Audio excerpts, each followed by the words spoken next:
नमस्कार, प्रणाम। मैं अभिषेक कुशवाहा स्वागत करता हूं आप सबका मेरे YouTube चैनल सरकारी योजना में। इस चैनल के माध्यम से मैं आप सब तक पहुंचाता हूं उन सरकारी योजनाओं को जो आपके लिए हितकारी है और लाभकारी है। इसी कड़ी में आज हम बात करेंगे एक बहुत ही महत्वपूर्ण योजना पीएम विश्वकर्मा योजना की। तो ये योजना तो आप सब जानते हैं कि इसमें जो है फॉर्म भरना है, आपको पैसे मिलेंगे, आपको ट्रेनिंग मिलेगी। लेकिन इस योजना को लेकर के आज एक बहुत बड़ा घोटाला या एक बहुत बड़ा स्कैम चल रहा है, या तो ये कहिए कि लोगों को भ्रमित किया जा रहा है सिलाई मशीन के नाम पे, कि आप जो है फॉर्म भरिए, आपको सिलाई मशीन मिलेगी। तो मैं आपको बता दूं कि गवर्नमेंट ने ये क्लियर किया है और अभी एक जिले से प्रेस विज्ञप्ति भी निकाली गई है कि पूरे पीएम विश्वकर्मा योजना में सिलाई मशीन का कहीं भी जिक्र ही नहीं है। जी हाँ, मतलब पीएम विश्वकर्मा योजना में आपको सिलाई मशीन देने का कोई जिक्र नहीं है। ये जो सिलाई मशीन के नाम पे फॉर्म भरवा रहे हैं, ये पूरी तरह से एक तरह का घोटाला है। आपसे सिर्फ पैसे ऐंठे जा रहे हैं बेवकूफ़ बना करके, जबकि इस योजना के अंतर्गत आपको कोई भी सिलाई मशीन नहीं मिलनी है। ये देखिए, मैं स्क्रीनशॉट एक शेयर कर रहा हूँ और उसको पढ़ करके आपको बता रहा हूँ।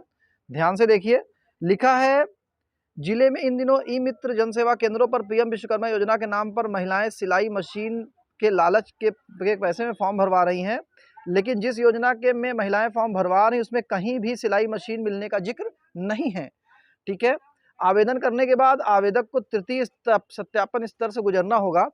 यह भी जांचा जाएगा कि आवेदक आवेदन के समय संबंधित ट्रेड का पारंपरिक कारीगर हस्तशिल्पी है या नहीं, उनके पास संबंधित ट्रेड में कार्य करने का अनुभव, कारोबार, दुकान है या नहीं। मतलब ये नहीं कि आप घर पे घरेलू महिला हैं और सिलाई करना जानती हैं तो आप फॉर्म भर देंगी तो आपको पीएम विश्वकर्मा योजना का लाभ मिल जाएगा। लाभ उनको मिलेगा जो प्रॉपर तरीके से उनकी दुकान है और वो धंधा कर रहे हैं, मतलब उनका वो बिजनेस है, कोई उनकी दुकान है, शॉप है या कहीं पे वो काम कर रहे हैं। ये नहीं कि आप घरेलू महिला हैं, घर पे ही आप अपना जो है सिलाई कर रही हैं, सीखी हैं और कोई दुकान आपकी नहीं है और किसी दूसरे का आप कपड़ा नहीं सिल रही और आपने कहा कि हम सिलाई मशीन के अंतर्गत पीएम विश्वकर्मा योजना का लाभ पा जाएंगे, तो ऐसा संभव नहीं है। 3 स्तर पर इसकी जांच होती है। पहले स्तर पर ग्राम पंचायत या सभासद जो भी होते हैं, नगर निकाय के अंतर्गत जांच होगी, फिर जिला स्तर पर जांच होगी, फिर राज्य स्तर पर जांच होगी। उसके बाद जाकर के आपको पैसे मिलने हैं या उसके बाद जाकर के आपको ट्रेनिंग मिलनी है। तो किसी भी भ्रामक उसमें ना आए और सिलाई मशीन के लालच में पीएम विश्वकर्मा योजना का फॉर्म कृपया ना भरवाएं, अपने पैसे खराब ना करें।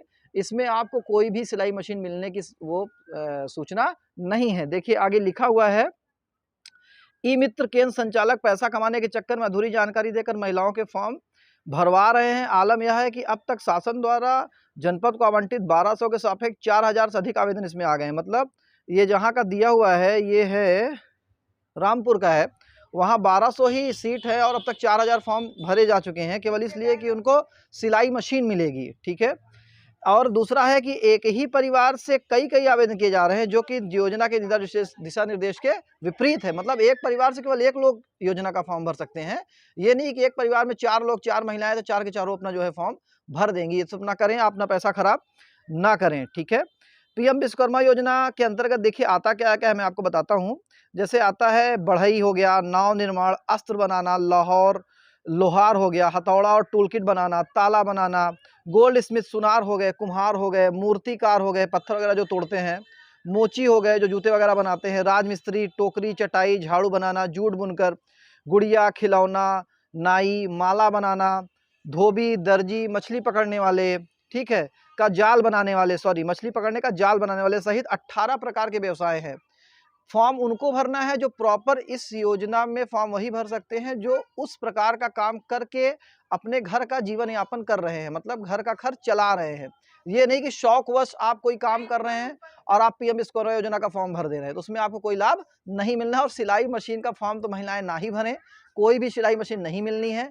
फालतू आपका जनसेवा केंद्र वाले आय निवास जाति बनवाने का पैसा आपसे लेंगे, चलिए वो तो आपके काम में आ जाएगा, लेकिन सिलाई मशीन भरने के फॉर्म का जो पैसा लेंगे वो आपका व्यर्थ जाएगा और बाद में कोई भी मतलब उसका नहीं निकलेगा। तो सावधान रहें, सतर्क रहें, अच्छे से किसी योजना की जानकारी लेकर के ही फॉर्म भरें, भेड़ चाल ना चलें। जिस योजना का लाभ आपको मिलना है उसी का फॉर्म भरें। जय हिंद, जय भारत।